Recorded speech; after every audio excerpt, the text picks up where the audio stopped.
말씀 나누겠습니다.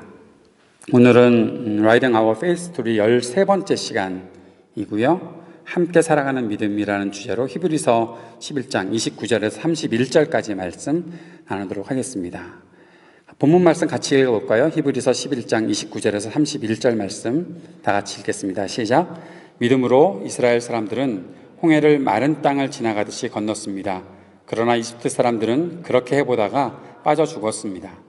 믿음으로 이랫 동안 여리고 성을 돌았더니 성벽이 무너졌습니다. 믿음으로 창녀 라합은 정탐꾼들을 호의로 영접해 주어서 순종하지 않는 사람들과 함께 망하지 아니하였습니다. 아멘. 오늘은 믿음을 가진 한 사람의 이야기뿐만 아니라 여기서 어떻게 그 믿음이 공동체로 연결되고 확장되는가에 대해서 같이 말씀을 나누려고 합니다. 오늘 본문 말씀은 믿음으로 이스라엘 사람들은 이라는 말로 시작하고 있습니다. 믿음으로 누구는, 모세는, 믿음으로 모세의 부모는 등등 이렇게 누구로 지칭되는 말이 나왔었는데 오늘 본문에서는 믿음으로 이스라엘 사람들은 이라고 하면서 공동체를 지칭하고 있습니다.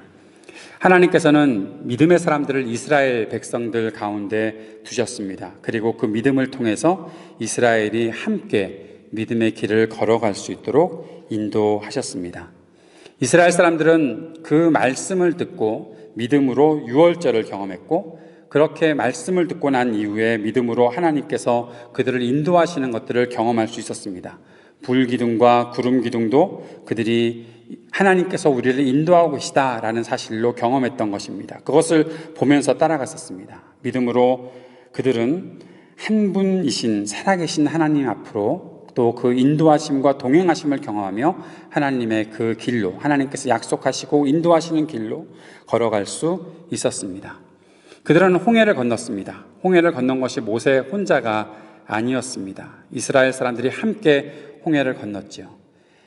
이스라엘 백성들이 함께 홍해를 건넌 것, 이것은 단순히 이스라엘에게만 국한된 이야기로 끝나지 않았습니다. 이 사실은 온 백성들에게, 온 땅에 있는 백성들에게 전달되었습니다. 전해졌습니다.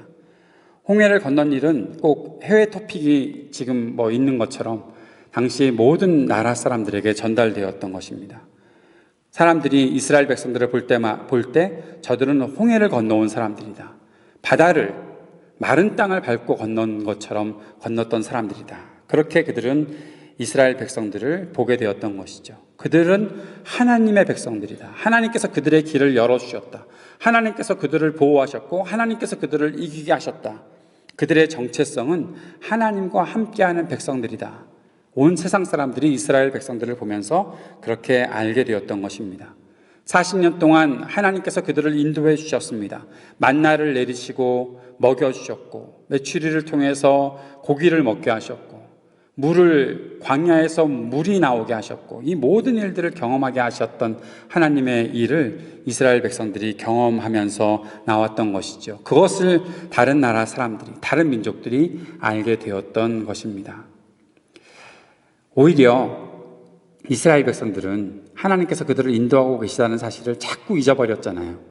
우리가 출애굽기, 레위기, 민수기, 신명기를 보게 되면 그들이 얼마나 그 건망증이 심한 사람들인지를 알 수 있잖아요. 하나님이 그들을 인도하셨고 물을 주시고 고기 주시고 먹을 것 매일매일 허락하시는데, 아무것도 없는 하늘에서 아침마다 만나가 내려서 그 만나를 가져다가 먹었으면 하나님이 오늘도 우리와 함께 하신다는 사실을 알면서 40년의 시간들을 광야에서 계속 지나왔는데, 광야에서 아무 데서도 물이 나지 않을 것 같은데 물을 먹게 하시는 하나님을 경험했었는데, 홍해가 갈라지는 것들을 경험했었던 백성들이었는데, 그들은 하나님이 우리와 함께 하신다는 사실을 자꾸 잊어버려요. 불기둥과 구름기둥이 나타나 있는데, 저녁 때는 불기둥으로, 낮에는 구름기둥으로 그들을 그늘로 덮어주시고 그들을 따뜻하게 하셨던 것, 하나님의 역사가 40년을 나타났는데 이스라엘 백성들은 그걸 잊어버리고 있는 거죠. 자꾸만 하나님께 배반하고 하나님께로부터 돌아서는 일들이 그들에게 자꾸 있었던 것입니다. 그런데 다른 나라 사람들은 이스라엘 백성들의 그러한 일들을 기억하고 있었던 것이죠. 저들은 하나님의 백성이야. 저들의 길을 하나님께서 열어주셔.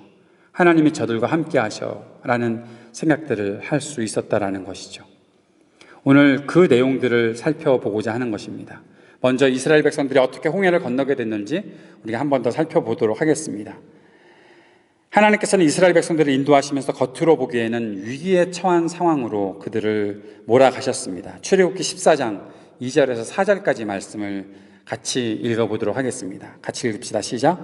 너는 이스라엘 자손에게 말하여 오던 길로 되돌아가서 믹돌과 바다 사이에 비아히롯 앞 곧 바알스본 맞은쪽 바닷가에 장막을 치라고 하여라. 그러면 바로는 이스라엘 자손이 막막한 광야에 갇혀서 아직 땅을 헤매고 있을 것이라고 생각할 것이다. 내가 바로의 고집을 꺾지 않고 그대로 둘 터이니 그가 너희를 뒤쫓아올 것이다. 그러나 나는 바로와 그 군대를 물리침으로써 나의 영광을 드러낼 것이니 이집트 사람들이 이것을 보고서 내가 주님임을 알게 될 것이다. 하나님께서 계획하신 것은 이스라엘을 구원하시려는 그 계획만 가진 것이 아니라 이스라엘을 계속해서 괴롭혔던 이집트를 무너뜨리려는 계획도 가지고 계셨던 것이죠. 그래서 그들을 바다 사이로 인도하셨던 것입니다. 그런데 백성들은 그 뜻을 이해하지 못했던 것이죠. 그래서 백성들이 모세를 원망합니다. 그 부분이 출애굽기 14장 10절부터 16절까지 말씀에 있는데 같이 한번 읽어보도록 하겠습니다. 시작. 바로가 다가오고 있었다. 이스라엘 자손이 고개를 들고보니 이집트 사람들이 그들을 추격하여 오고 있었다. 이스라엘 자손은 크게 두려워하며 주님께 부르짖었다. 그들은 모세를 원망하며 말하였다. 이집트에는 묫자리가 없어서 우리를 이 광야에다 끌어내어 죽이려는 것입니까? 우리를 이집트에서 끌어내어 여기서 이런 일을 당하게 하다니 왜 우리를 이렇게 만드십니까? 이집트에 있을 때에 우리가 이미 당신에게 말하지 않았습니까? 광야에 나가서 죽는 것보다 이집트 사람을 섬기는 것이 더 나으니 우리가 이집트 사람을 섬기게 그대로 내버려 두라고 하지 않았습니까? 모세가 백성에게 대답하였다. 두려워하지 마십시오. 당신들은 가만히 서서 주님께서 오늘 당신들을 어떻게 구원하시는지 지켜보기만 하십시오. 당신들이 오늘 보는 이 이집트 사람을 다시는 볼 수 없을 것입니다. 주님께서 당신들을 구하여 주시려고 싸우실 것이니 당신들은 진정하십시오. 주님께서 모세에게 말씀하셨다. 너는 왜 부르짖느냐? 너는 이스라엘 자손에게 명하여 앞으로 나아가게 하여라. 너는 지팡이를 들고 바다 위로 너의 팔을 내밀어 바다가 갈라지게 하여라. 그러면 이스라엘 자손이 바다 한가운데로 마른 땅을 밟으며 지나갈 수 있을 것이다. 내가 이집트 사람의 마음을 고집스럽게 하겠다. 그들이 너희를 뒤쫓을 것이다. 그러나 나는 바로와 그의 모든 군대와 병거와 기병들을 절멸시켜서 나의 영광을 드러내겠다. 이것이 하나님의 계획이었던 것이죠. 그렇게 하나님께서는 이스라엘 백성들을 홍해를 갈라지게 하고 그 땅을 밟고 건너게 하셨던 것입니다. 하나님의 말씀과 뜻을 모르는 백성들은 하나님께서 일하시는 것을 보고 배우게 됩니다. 하나님이 이렇게 일하시는구나. 그리고 그들은 하나님을 알아가게 되는 것이죠. 40년의 시간이 그렇게 광야에서 지났습니다. 그리고 가나안 땅에 도착한 이스라엘 백성들에게 하나님께서 주신 중요한 임무가 있었습니다. 그 일들을 행하기 위해 이제 가나안 땅을 정복하며 나아가는 것을 보게 됩니다. 하나님께서 이스라엘 백성들에게 가나안 땅에 들어가서 해야 될 일을 가르쳐 주셨는데 그것은 세 가지로 요약할 수 있습니다. 첫 번째는 하나님의 말씀에 순종하는 것입니다. 그들은 끝까지 하나님의 말씀을 듣고 배우고 묵상하고 그 말씀을 붙잡고 살아야 하며 하나님 말씀을 따라가야 했던 것입니다. 두 번째, 그들의 임무는 하나님께서 약속하신 땅을 정복하며 나아가야 되는 것입니다. 그 땅을 다스리는 분이 하나님이시다라는 사실을 그 땅에 나타내야 되는 것이죠. 세 번째는 하나님의 말씀을 다음 세대에게 가르치는 것이 그들의 사명이었습니다. 이 세 가지의 임무를 가지고 가나안 땅에 들어가게 되는데 하나님께서는 이스라엘 백성들이 이 사명들을 온전히 감당하게 되기를 원하셨습니다. 그러나 결과적으로 그 일들은 끝내 다 완수되지 못했던 것이죠. 여리고성을 만나게 됩니다. 이스라엘 백성들이 여리고성을 만나게 되는데 이 여리고성부터 시작해서 이제 그 땅에 하나님께서 역사하시는 일들이 또 나타나게 될 것입니다. 하나님의 말씀대로 여리고성을 어떻게 정복해야 되는지 하나님은 말씀해 주셨고 그 말씀대로 여리고성이 무너지게 됩니다. 그 장면이 여호수아기 6장 2절에서 5절까지 말씀에 나타나 있습니다. 한번 같이 또 읽어보겠습니다. 2절부터 5절까지. 주님께서 여호수아에게 말씀하셨다. 내가 여리고와 그 왕과 용사들을 너의 손에 붙인다. 너희 가운데서 전투를 할 수 있는 모든 사람은 엿새 동안 그 성 주위를 날마다 한 번씩 돌아라. 제사장 7명을 수량불 나팔 7개를 들고 교회 앞에서 걷게 하여라. 이랬지 되는 날에 너희는 제사장들이 나팔을 부는 동안 성을 7번 돌아라. 제사장들이 수량불 나팔을 한 번 길게 불면 백성은 그 나팔 소리를 듣고 모두 큰 함성을 질러라. 그러면 성벽이 무너져 내릴 것이다. 그때 백성은 일제히 진격하여라. 하나님께서 이스라엘 백성들이 어떻게 여리고성을 무너뜨리라 말씀하셨나 하면 전쟁을 일으켜서 그 성을 무너뜨리는 것이 아니라 그 땅을 6일 동안 한 바퀴씩 돌고 7일째 되는 날은 7바퀴를 돌고 그리고 함성을 질러서 성을 무너뜨린다. 상상이 안 되시죠? 소리를 질러서 성이 무너진다. 그것이 하나님이 하시는 일이죠. 이스라엘 백성들은 하나님의 말씀대로 하는 일들을 경험하는 것이고 지금 하나님께서 그 성을 무너뜨리시겠다라고 말씀하신 것입니다. 하나님께서 그의 백성들을 위해서 일하십니다. 그리고 그의 백성들은 하나님의 일을 보게 됩니다. 하나님의 백성들은 살아계신 하나님의 말씀과 함께 움직이는 것입니다. 하나님께서 모세에게 말씀하셨고 여호수아에게 말씀하셨고 그들을 통해서 하나님의 일을 온 백성에게 알리셨습니다. 그리고 그 모든 일을 하나님께서 하시는 것입니다. 이스라엘 백성들은 하나님의 계획대로 움직일 때 계속해서 전진할 수 있었던 것입니다. 새로운 땅을 향해 전진하는 것, 이것이 하나님의 뜻을 이루는 일이었습니다. 대적들과 싸우는 전쟁도 하나님의 뜻대로 하는 것입니다. 하나님이 뜻하시면 싸우는 것이고 하나님이 뜻하지 않으시면 싸우지 말아야 하는 것입니다. 그것이 하나님께서 우리에게 말씀하시는 것입니다. 우리가 때로 이 여호수아기에 나타나 있는 그리고 이 모세오경부터 시작돼서 계속 나타나 있는 어떠한 진멸 전쟁들을 볼 때마다 참 이해가 안 갈 때가 있죠. 왜 하나님이 사랑의 하나님이 이런 전쟁을 일으키시고 사람들을 죽이시는가? 여기에 대해서 지금 다 설명할 수는 없지만 한 가지 꼭 기억해야 되는 것은 하나님의 뜻이 있기 때문에 그들이 그 전쟁을 감당하는 것입니다. 하나님의 뜻이 아니면 싸우지 말아야 하는 것이 하나님의 뜻을 이루는 백성들이 살아가야 되는 길입니다. 지금은 싸울 때일까요? 싸우지 말아야 될 때일까요? 지금 하나님께서 그렇게 싸우라고 말씀하지 않았습니다. 성경에 이 부분에 국한되어 있는 것이 전쟁의 모습입니다. 하나님이 하시는 전쟁이니까 그것에 순종하고 따라가는 것, 그것이 백성들이 이루어야 하는 일이고 그것이 믿음으로 사는 길이다라는 것입니다. 자, 그런데 여기서 우리가 꼭 한번 더 자세히 살펴야 하는 인물이 하나 나타납니다. 그 사람이 누구인가 하면 라합입니다. 히브리서 11장 29절과 30절에서 홍해를 건넌 사건들이 나타나고 여리고성을 무너뜨리는 사건이 나타나는데 갑자기 라합이 등장하고 라합이 어떻게 무슨 일을 했는지를 말해주고 있다라는 것입니다. 라합이 이스라엘 홍해를 건넌 사건과 여리고성을 함락시키는 사건의 중심에 그 가운데 라합이 있는 것을 말해주고 있는 것입니다. 사실 오늘 말씀은 주보 초안을 보셨던 교회 리더십들은 아시겠지만 원래 라합 이야기는 다음 주에 하려고 저는 계획을 했었고 그렇게 말씀을 구성하고 있었습니다. 그런데 말씀을 읽으면 읽을수록 라합이 31절에 붙어있는 것이 왜일까 질문이 자꾸만 생겼어요. 그것이 무엇 때문일까? 그리고 여호수아기를 다시 한번 읽고 또 히브리서 11장을 다시 읽는 순간 라합이 여기서 빠져서는 안 되는 인물이라는 사실을 알게 되었습니다.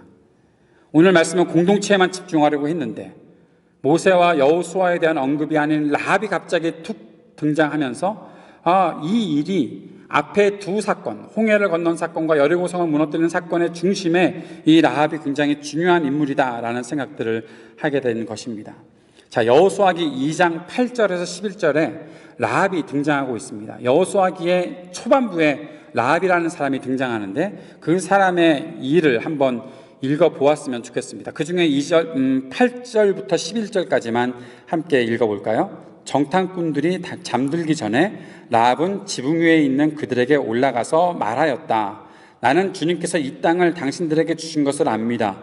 우리는 당신들 때문에 공포에 사로잡혀 있고 이 땅의 주민들은 모두 하나같이 당신들 때문에 간담이 서늘했습니다. 잠깐만요.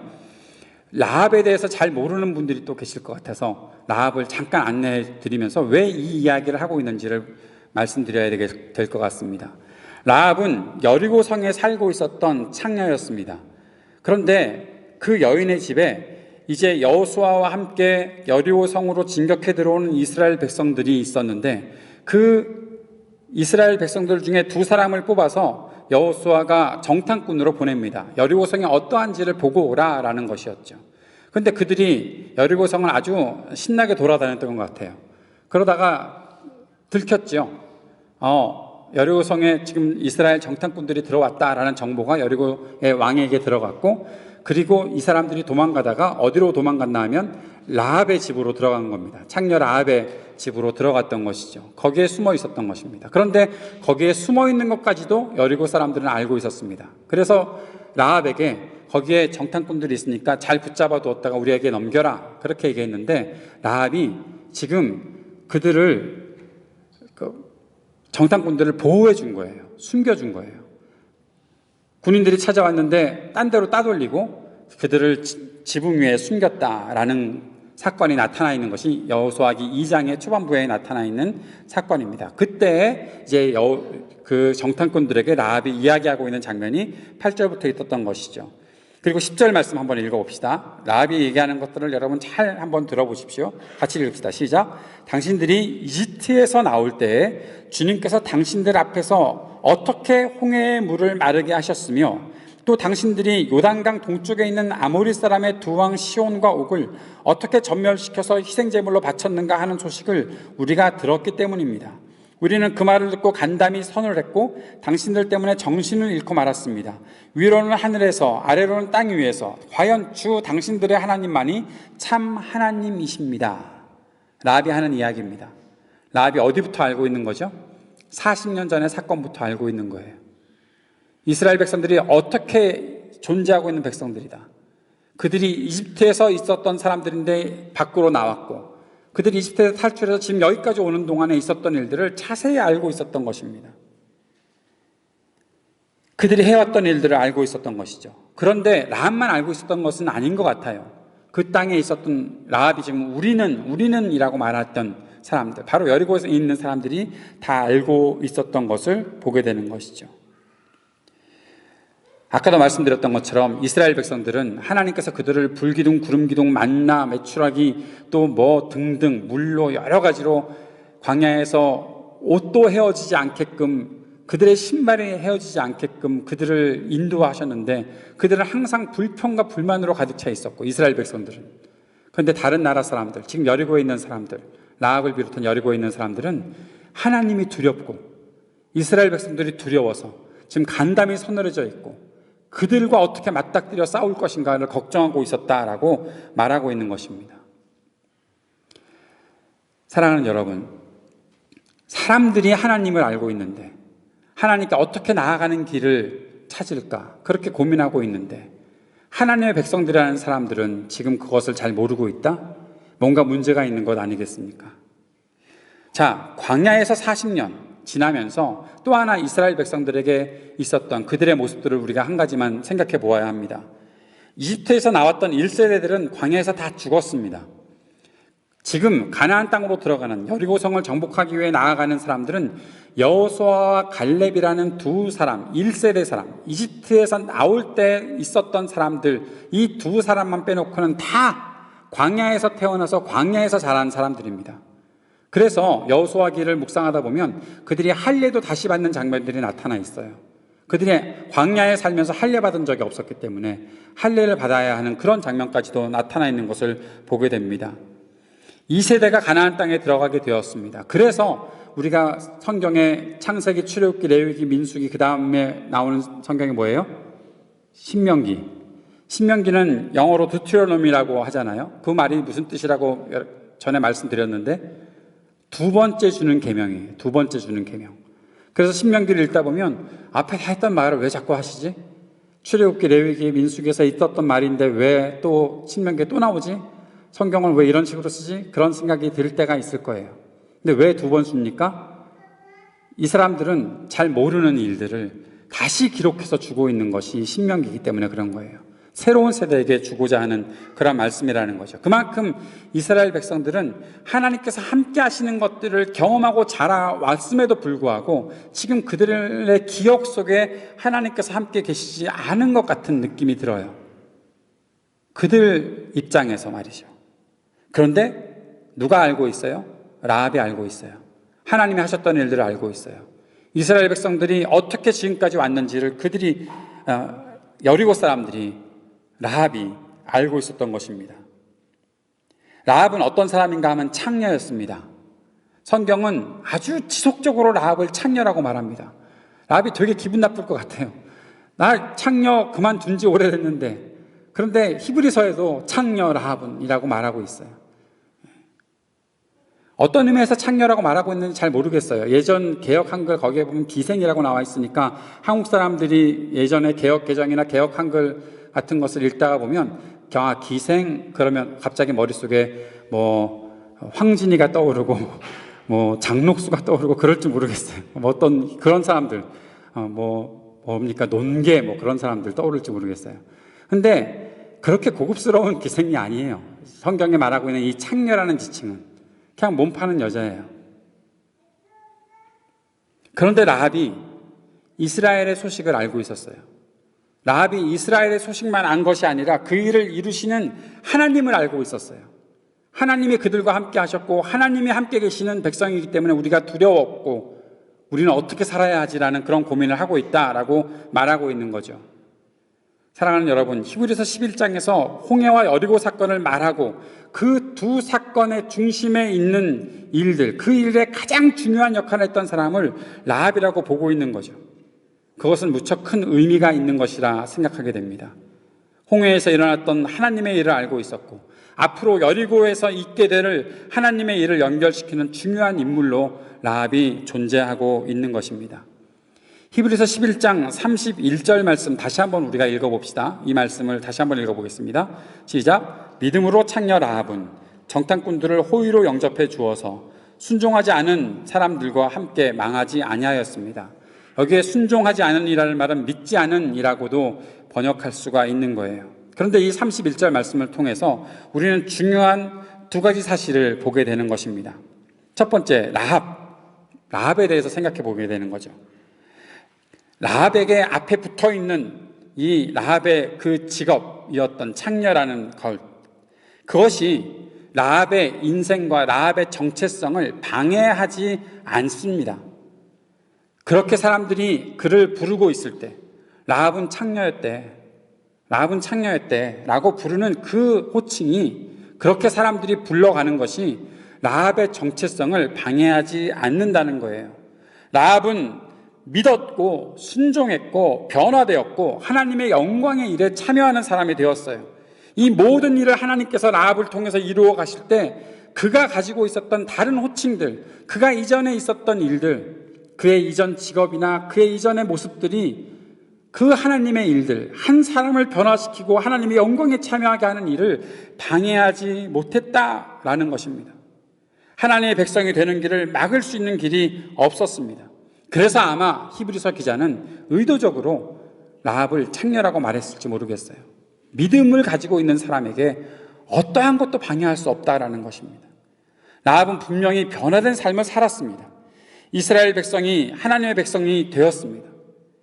이스라엘 사람 중에 한 사람과 결혼했죠. 라합이 누구와 결혼했는지 아시나요? 살몬이라는 사람과 결혼했습니다. 근데 살몬이 누구의 아빠입니까? 여러분이 너무 잘 아는 사람의 아빠예요. 보아스의 아빠입니다. 보아스는 누굽니까? 룻의 남편이잖아요. 오늘 성경 얘기 다 하려면 5시간 정도 걸릴 것 같은데 나중에 찾아서 읽어보세요. 꼭 읽어보세요. 어떤 사람들인지 이들이 사사기로 넘어가는 그 장면들. 보아스가 결혼하지 않았던 사람이거든요. 룻을 만나서 결혼했거든요. 나이가 많이 들었던 것 같아요. 그런데 그런 고민이 있어요. 보아스는 왜 노총각이 되었을까? 저는 짐작이 가요. 사람들이 보아스를 보면서 말했을 거예요. 쟤네 엄마가 라합이야. 여리고성에 살던 창녀 알지? 그 사람과 결혼해서 낳은 사람이 보아스잖아. 누가 결혼시키고 싶겠어요? 걔네 엄마가 창녀라는데. 사람들의 생각은 그런 거죠. 그런데 룻을 만나게 되는 거죠. 가장 천상배필을 만나게 되는, 하나님께서 역사하시는 일들이 있었던 거죠. 왜 그 사람들의 가문이 중요하냐고요? 보아스와 룻이 결혼해서 낳은 사람이 누구입니까? 오벳입니다. 오벳은 누구의 아버지입니까? 이새의 아버지입니다. 이새는 누구의 아버지입니까? 지난주에 배웠잖아요. 지난주에 영어로 설교해서 못 알아들으셨죠? 제시라는 이새, 제시. 예. 제가 지난주에 한국말을 안 했던 이유는 헷갈려가지고 영어로 다 연습을 해놨는데 한국말로 또 사람 이름을 말하면 또 바뀌거든요. 사울도 소울이라고 해야 되고 뭐 사울인지 소울인지 내가 잘 모르겠어요. 데이빗, 다윗 하다가 막 헷갈려서 안 되겠다. 그냥 영어로만 해야 되겠다 생각해서 그랬었던 것 같아요. 자, 여러분, 라합 때문에 누가 태어난 거예요? 다윗이 태어난 거예요. 그 가문 속에 누가 있어요? 나중에는 그리스도께서 계시는 거예요. 예수님이 그 가문 속에서 태어나시는 거예요. 라합이 어떤 인물입니까? 라합은 그리스도의 계보를 잇는 인물입니다. 라합은 단순한 믿음의 사람이 아니라 믿음의 창시자이신 그리스도 예수의 계보를 완성시킨 사람입니다. 그 속에 있는 사람입니다. 하나님이 그를 그렇게 인도하셨던 것입니다. 이 사실은 우리들에게 무척 중요한 도전을 줍니다.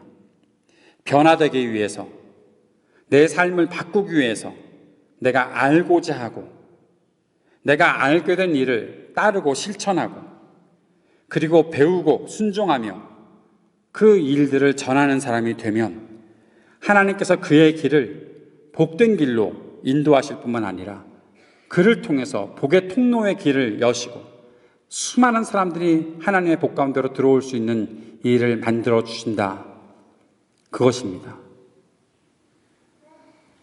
홍해와 앞으로 여리고에서 있을 일들을 예상하고 하나님의 길을 따르기로 했던 창녀였던 라합이 변화되기를 작정하고 하나님의 백성 되기로 작정하고 하나님의 일들에 관심을 가지고 알고 그 말씀을 듣고 순종하는 이 길들을 통해서 하나님께서는 역사를 이루신다는 것이죠. 사랑하는 여러분, 여러분에게도 도전합니다. 여러분의 이전 삶이 어땠든지 하나님께서는 그 이전 삶에 관심을 갖고 계신 것이 아니라 앞으로 여러분이 어떤 길을 걸어갈지에 대해서 더 많은 관심을 가지고 계실 것이라 저는 그렇게 믿습니다. 내가 하나님을 믿겠습니다. 내가 하나님을 따르겠습니다. 하나님께서 하시는 일을 내가 바라보기를 원합니다. 그 앞으로 나오고 하나님의 말씀을 붙잡는다면 하나님께서는 여러분의 삶을 변화시키실 것입니다. 사람들이 상상하지 못했던 일들을 여러분에게 이루실 것입니다. 사람들이 생각하고 있는, 세상의 사람들이 생각하고 있는 세속적인 가치관에 묶여있는 그 속에서 여러분이 그동안에 가지고 있었던 어떤 한계점들을 돌파하게 하실 분이 바로 하나님이십니다. 그 누구도 막지 못할 것입니다. 내가 지금 어떻게 살고 있는데, 내가 지금 이런 상황인데 그것 때문에 주눅들거나 좌절할 필요가 없습니다. 하나님의 말씀을 따르고 하나님의 일에 참여하려고 한다면 하나님은 여러분을 그렇게 만들어 가실 것입니다.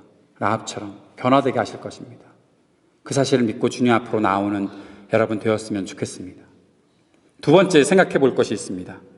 31절을 통해서 한 가지 배우게 되는 것은 믿을 수 있는 기회, 순종할 수 있는 기회가 분명히 있었다라는 사실이죠. 라합은 순종하지 않은 사람들과 함께 망하지 않았다. 그 뜻이 무엇입니까?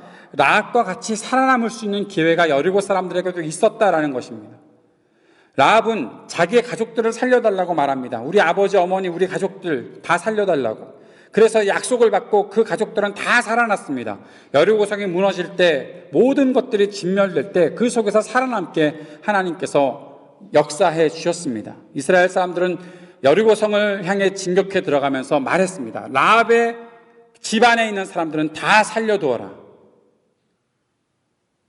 라합이 우리 가족만 살면 되겠지라고 그렇게 생각했을까요? 그 기간 동안 여리고성으로 사람들이 진격해 들어오고 요단강을 건너고 하는 그 모든 기간 동안에 라합을 통해서 하나님의 일들을 듣고 하나님 앞으로 돌아올 수 있는 기회는 많은 사람들에게 열려 있을 것이다. 저는 분명히 그렇게 믿습니다. 그래서 히브리서 기자는 이렇게 말하고 있는 거죠. 순종하지 않은 사람들과 함께 멸망하지 않았다. 순종하지 않았던 그 사람들이 있었다라는 거죠. 기회가 있었다라는 것입니다. 순종할 수 있는 기회, 하나님의 백성으로 살아남을 수 있는 기회. 사랑하는 여러분, 출애굽한 이스라엘 백성들이 혈통적인 이스라엘 사람들이라고만 생각해서는 안 됩니다. 이집트에서부터 그들을 따라 나왔던 사람들이 있고, 이스라엘이 광야 생활을 하면서 쭉 40년을 전진해 오는 동안 그동안에도 그들과 함께 살았던 사람들이 있고, 지금 이 여리고 성으로 들어가는 사람들 가운데서는, 그 가나안 땅으로 들어가는 사람들 가운데서는 하나님의 백성이 되기로 작정한 사람들이 여럿 있었다, 많이 있었다라는 사실을 알 수 있습니다.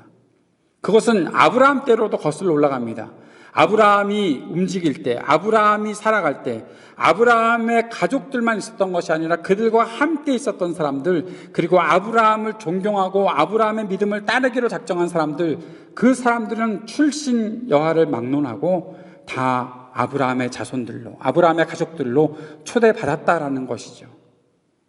이스라엘 백성들은 단지 혈통적으로 하나님께 구원받은 백성들이 아닙니다. 하나님께서는 그들이 순종할 수 있는 사람, 순종할 수 있는 기회를 주셨습니다. 모든 백성들이.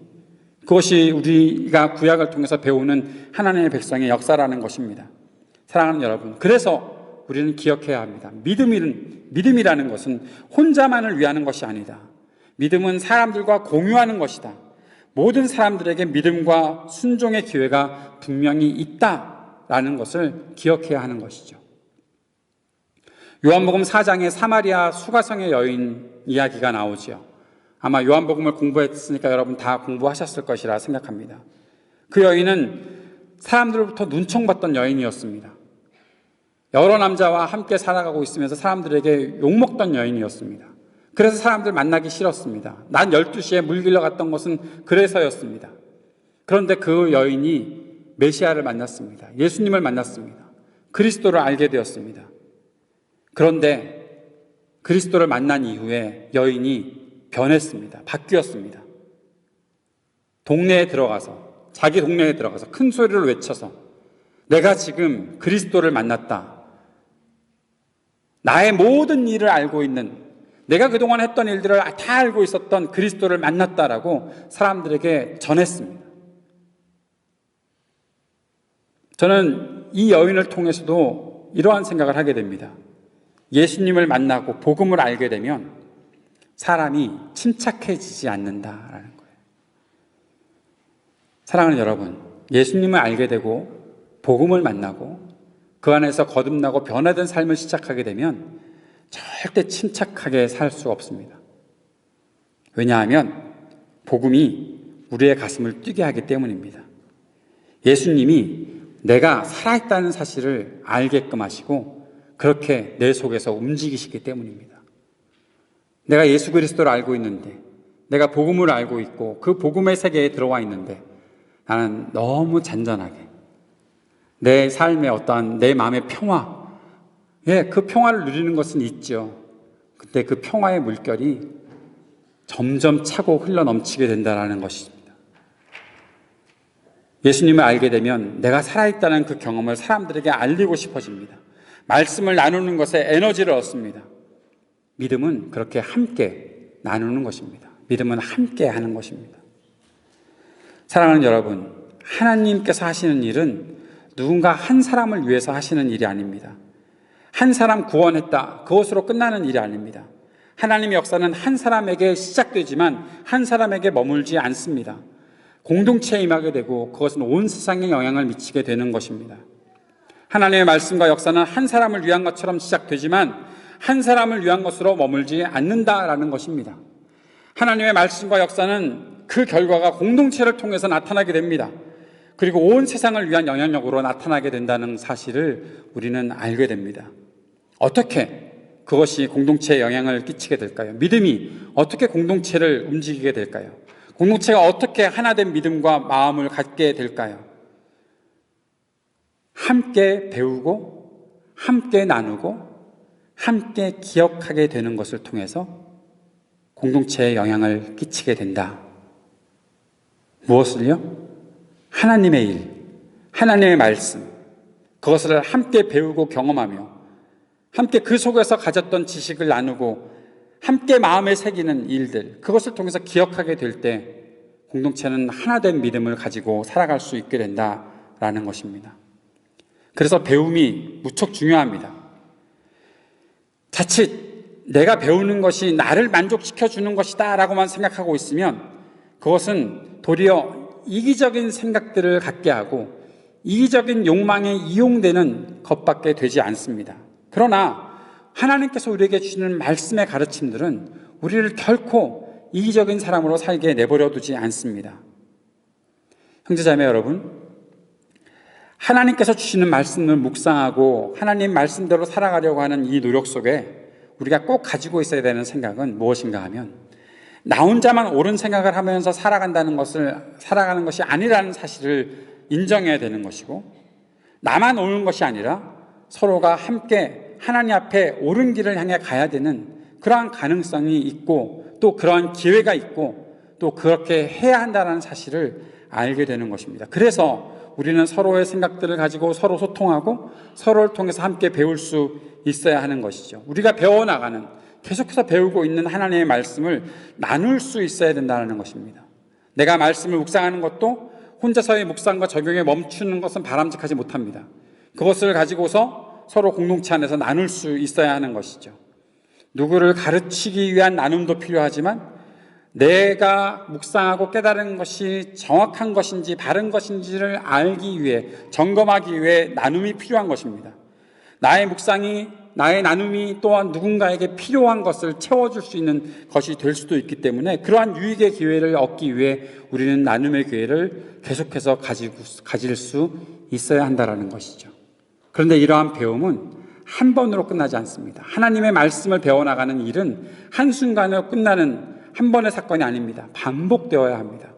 반복되고 지속되어야 합니다. 하나님의 말씀이 계속해서 우리들에게 임하기 때문에 그런 것입니다.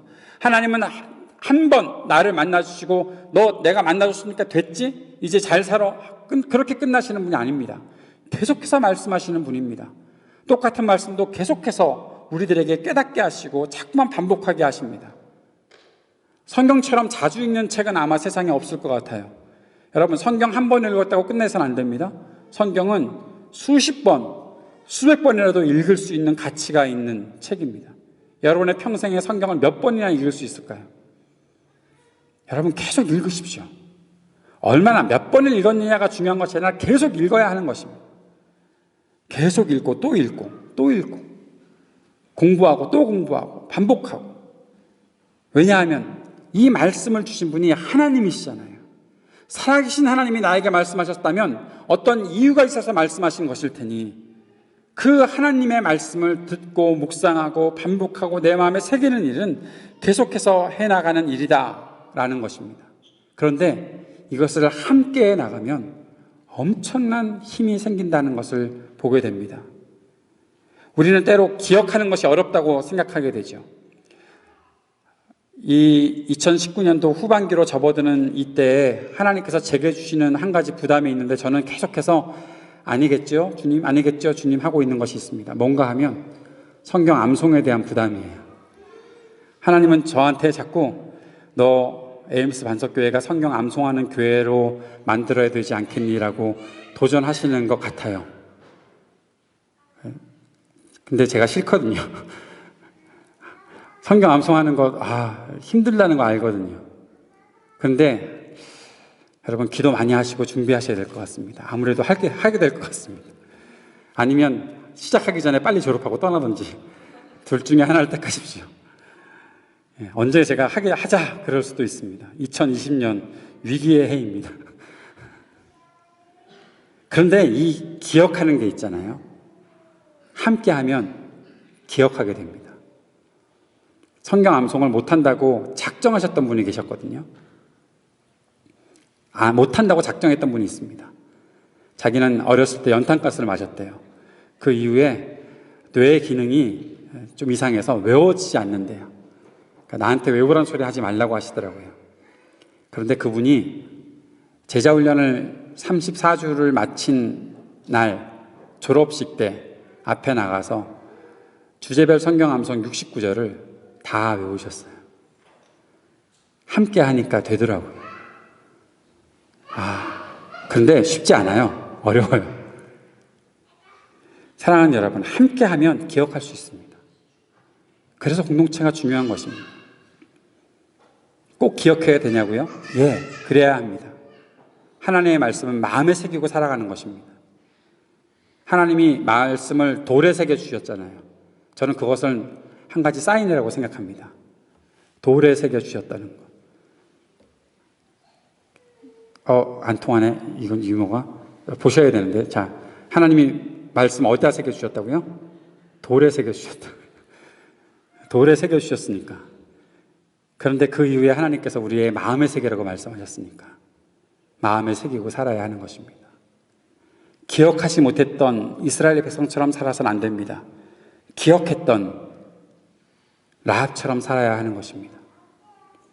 저는 이 말씀을 준비하다가 얼마 전에 보았던 차이나는 클래스의 기억이라는 그 내용이 다시 한번 떠올랐습니다. 그 차이나는 클래스에서 기억에 대해서 말하고 있었던 것을 제가 조금 더 잘 풀어서 목회서신에 썼으니까 여러분 꼭 그걸 읽어보셨으면 좋겠고요. 오늘 그 중에 한마디만 여러분께 소개해 드릴게요. 에릭 캔델이라는 사람이 했던 말입니다. 우리가 우리인 이유는 우리가 배우고 기억하기 때문이다. 여러분, 이 말은 굉장히 놀라운 말입니다. 저는 이 말을 보면서 라합이 떠올랐어요. 라합이 우리가 되었잖아요. 이스라엘 백성, 그 백성 가운데 들어가 있는 우리가 되었잖아요. 왜요? 하나님이 하셨던 일을 배웠고 기억했기 때문에. 하나님이 하시는, 하나님의 백성들에게 있었던 일을 배우고 기억했기 때문에. 그것을 기억하지 못하고 배우지 않으려 했던 사람들은 광야에서 다 죽었는데 라합은 새롭게 하나님의 백성으로 편입되는 영광을 누렸다라는 사실이죠. 우리가 함께 배우고 함께 기억하면 우리가 될 수 있는 것입니다. 한 가지만 말씀을 더 드리고 말씀을 마무리하려고 합니다. 최근 한국의 장로교 합동측에서 이분의 강의를 듣지 마라 라는 말도 안 되는 결정을 내렸던 일이 있었습니다. 어떻게 그런 일이 있었나 봤더니 그냥 한 사람이 던져놓은 어떠한 일들을 검증도 안 해보고 그런 결정을 내렸던 것 같아요. 바로 김근주 교수님이라는 분인데, 사랑하는 여러분, 유튜브에서나 책으로 김근주 교수님의 강의 마음껏 들으십시오. 여러분은 장로교 합동측 사람들이 아니니까, 우리는 CRC 교단 사람들이니까 괜찮습니다. 제가 알고 있는 한국의 구약학자 중에서는 가장 건전하게 신학을 공부하고 전하시는 분입니다. 왜 그런 결정이 내려졌는지 모르겠는데 그 중에, 그분 책 중에 한 가지 여러분께 나누어 주고 싶은 말이 있습니다. 복음의 공공성이라는 책 161페이지에 이런 말이 있습니다. 율법을 따라 살아갈 때 완덕의 개인으로 살아가는 것이 아니라 온전한 공동체로 나아가게 되며 이것이 바로 제사장 나라 거룩한 백성이다. 우리는 기독교 교리를 받고 살아가는 것을 내가 아주 덕스러운 완전한 개인이 되어야지, 한 사람이 되어야지 라고 착각하고 있는 것 같아요. 그래서 믿음을 얘기하고 함께 살아가는 것을 얘기하면 그것이 우리한테 참 버겁게 느껴지는 때가 있는 것 같아요. 왜? 나 잘 살기도 바쁜데. 여러분, 그런데 그것은 목표가 아니에요. 성경이 말하는 것을, 성경을 여러분이 자세히 읽어보세요. 계속해서 공부해 보세요. 성경에 어디 한 사람 잘된 사람이 있습니까? 그 사람을 통해서 누군가가 잘되고 그 사람을 통해서 누군가가 새롭게 되고 변화되고 하나된 공동체를 이루어가는 모습이 성경이 계속해서 기록하고 있는 거예요. 기독교 신앙은 개인적인 구원에 이용되는 신앙이 아닙니다. 하나님께서는 우리를 한 사람들, 한 공동체가 되게 하시고 하나님의 영광을 드러내는 공동체, 그 나라로 세우시기를 원하는 것입니다. 그래서 성경은 우리들에게 계속해서 거룩한 나라, 제사장 나라, 그것을 강조하고 있었던 거예요. 여러분, 지난번에 우리가 출애굽기 말씀을 공부할 때 읽었던 말씀을 한 번 더 읽어봅시다. 출애굽기 19장 5절 6절 말씀 다 같이 시작. 이제 너희가 정말로 나의 말을 듣고 내가 세워준 언약을 지키면 너희는 모든 민족 가운데서 나의 보물이 될 것이다. 온 세상이 다 나의 것이다. 그러므로 너희는 내가 선택한 백성이 되고 너희의 나라는 나를 섬기는 제사장 나라가 되고 너희는 거룩한 민족이 될 것이다. 제사장 나라는 어떤 나라라고요? 제사장 나라는 다른 민족들을 위해서 섬기는 나라예요. 제사장은 자기를 위해서 섬기는 사람이 아니에요. 자기를 위해서 기업을 만드는 사람이 아니에요. 제사장은 다른 사람들을 섬기라고 세우신 사람이에요. 제사장 나라는 그래서 다른 나라를 섬기라고 세우신 나라라는 거예요. 이것은 요한복음 17장에도 그대로 예수님의 기도에 나타나 있습니다. 요한복음 17장 20절 말씀. 나는 이 사람들을 위해서만 비는 것이 아니고 이 사람들의 말을 듣고 나를 믿는 사람들을 위해서도 빕니다. 예수님께서 기도하셨던 내용이잖아요. 23절. 내가 그들 안에 있고 아버지께서 내 안에 계신 것은 그들이 완전히 하나가 되게 하려는 것입니다. 그것은 또 아버지께서 나를 보내셨다는 것과 아버지께서 나를 사랑하신 것과 같이 그들도 사랑하셨다는 것을 누가? 세상이 알게 하려는 것입니다. 하나님께서 우리를 구원하신 것은, 우리에게 복을 주신 것은, 우리의 힘이 되어주시고 우리의 지혜가 되어주시는 것은 우리를 통해서 이 세상이, 우리를 통해서 누군가가, 어떤 사람들이 하나님을 알게 하려는 것에 목적이 있다는 사실을 기억해야 되는 것입니다. 사랑하는 여러분, 잊지 마십시오. 우리가 그래서 잘 살아야 합니다. 바르게 살아야 합니다. 정의와 사랑과 진리와 긍휼을 증거하는 사람으로 살아야 합니다. 우리를 통해서 세상이 하나님을 알 수 있습니다. 우리가 바르게 살지 못하면 세상이 하나님을 알아갈 수 있는 기회가 멀어지게 되는 것입니다. 이것은 하나님께서 너무나 슬퍼하시는 일이겠죠. 사랑하는 여러분, 우리가 라합과 같이 하나님의 일들을 배우고 보고 들으면, 그리고 그것을 기억하고 살아가게 되면 누군가에게 하나님의 일을 알려줄 수 있는 사람이 되고 이 땅에 하나님의 복을 선포하는 통로로 살아갈 수 있다라는 사실을 꼭 기억할 수 있기를 바랍니다. 하나님은 우리에게 하나님의 기적을 보여주실 것입니다. 하나님의 일들을 보여주실 것입니다. 세상이 이해할 수 없는 하나님의 일들을 분명히 보여주실 것입니다. 그 일들이 우리 안에 나타날 때 그 일들을 증거할 수 있는 사람 됩시다. 잘 기억하고 누군가에게 전수해 줄 수 있는 사람 됩시다. 하나님의 일에 확실한 증거자가 되어 살아가는 저와 여러분이 될 수 있기를 주의 이름으로 축복합니다. 기도하겠습니다.